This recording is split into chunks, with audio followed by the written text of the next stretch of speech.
دلوقتي بقى علشان نعمل الصلصة الحمراء اللي احنا بنشوفها بيبقى حلوة قوي كده.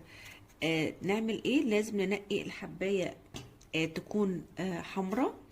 حباية الطماطم طبعا غسلها كويس جدا. هفتحها كده زائد هخلص كل الكمية واحطه طبعا في الحلة اللي انا هشتغل فيها على طول. دلوقتي قطعت الطماطم بتاعتي كلها، هرفعها بقى على نار متوسطة وهضيف عليها ربع كوبايه بس من الميه، مش اكتر من كده. ودلوقتي بقى هغطيها واسيبها تقريبا ربع ساعه او تلت ساعه بالكتير. دلوقتي بقى بعد ما التلت ساعه عدت خلاص هطفي على الطماطم بتاعتي. شايفين بقى نزلت ميه قد ايه؟ انا هحاول اصفي شويه من الميه الكتيره الموجوده دي، مش عايزه الميه دي خالص. دلوقتي بعد ما صفيت الميه هخلط بقى يا اما في الخلاط يا اما بالهاند بلندر، فانا الهاند بلندر هيكون اسهل بالنسبه لي.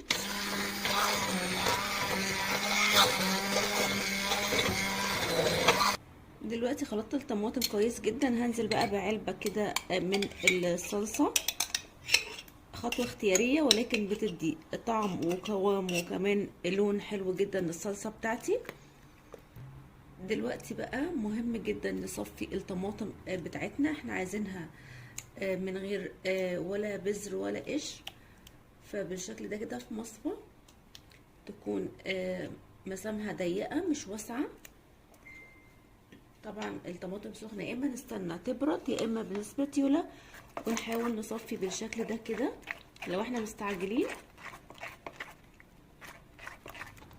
وبكده صفينا الطماطم بتاعتنا، هنشيل البذر والقشر ده على جنب تماما. وكده الطماطم بتاعتنا بقت صافيه جدا. هنكمل بقى باقي الكميه.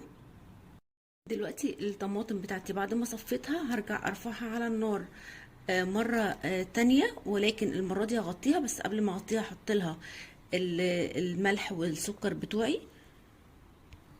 دلوقتي هحط معلقة من السكر. معلقة السكر دي كمادة حافظة، هي والملح، وكمان معلقة كبيرة من الملح. ودلوقتي هرفع على النار واغطي الحلة بتاعتي واواري بالغطا حاجات بسيطة عشان لو ما غطيتهاش هتبهدل لي الدنيا كلها، طرطشه الطماطم. كده الطماطم بتاعتي اتكثفت بالشكل اللي احنا شايفينه ده كده. طفيت عليها النار، هسيبها تبرد تماما. كده الطماطم بتاعتنا بعد ما بردت، شايفين بقى الكمية كانت مالية الحلة. بعد ما اتكثفت بقى تقريبا بقت نص الحلة، ولكن هي كده خلاص بقت تمام جدا. هملى الأكياس بتاعتي بتاعت الخزين، لو حابين نحطها في برطمانات مفيش اي مشكلة. نحط كمان شوية، بس طبعا لو هنحط في برطمانات لازم البرطمانات بتاعتي تكون متعقمه كويس جدا جدا جدا، مهم جدا. وقتها بقى نحطها في الفريزر او في التلاجة مش هتفرق. عايزه بقى اقفل الكيس قدامكم، انا ما مليتش الكيس كتير.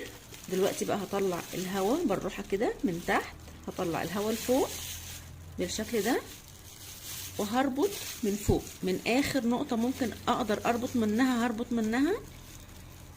دلوقتي بقى اهو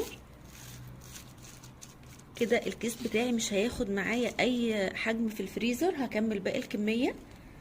كده الطماطم بتاعتي بقت جاهزه معايا. على فكره الطماطم دي ممكن نحتفظ بيها في التلاجة من غير الفريزر خالص بطريقه سهله جدا، عشان احنا كمان كثفنا كل الميه اللي في الطماطم، ما فيهاش اي ميه، بالعكس بقت كده بيور جدا. وكمان علبه الصلصه اللي حطيناها فيها مواد حافظه، فكمان دي بتحفظ لي الطماطم بتاعتي.